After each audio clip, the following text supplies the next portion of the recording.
எதுக்கு நான் இப்படியே கையை காட்டா நாக்க துருத்தக்கூடாது, சட்ட புஸ்தகத்துல கையை காட்டக்கூடாது, நாக்க துருத்தக்கூடாதுன்னு எதிரிமே. எதற்கு இதெல்லாம் பேசிக்கிட்டு இருக்காங்க? சரி, இனிமே எப்படின்னா என்னங்க ரொம்ப திமிரா விஜயகாந்த் நிக்கிறேன், என்னையா இப்படி நிக்கூட, அப்ப இப்படிதான் நிக்கணும், இப்படி எப்படிதான் நிக்கிறது?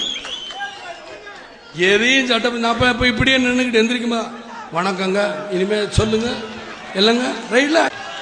நீங்க கரண்ட் கட் பண்ணது தப்புங்க அப்படிங்களாங்க, அப்படின்னு இப்படிதான் பேசணுமாங்க? அது எனக்கு சொல்லி கொடுக்கு. விஜயகாந்துக்கு முடியாது. இதனால அன்பா சொன்னீங்கன்னா காலில் விழுவேன், எது உண்மைங்க. அதே மக்களுக்கு என்ன தேவை சொல்லுங்க, நான் மட்டுக்கு அதை விட்டு இந்த அடிச்சு விடுவேன் ஜெயில, அதுக்கெல்லாம் வேற வேற வேற. நீங்க கைதட்டுறங்கிறதுக்காக சொல்லல, அது சட்டசபையில பாத்தீங்க.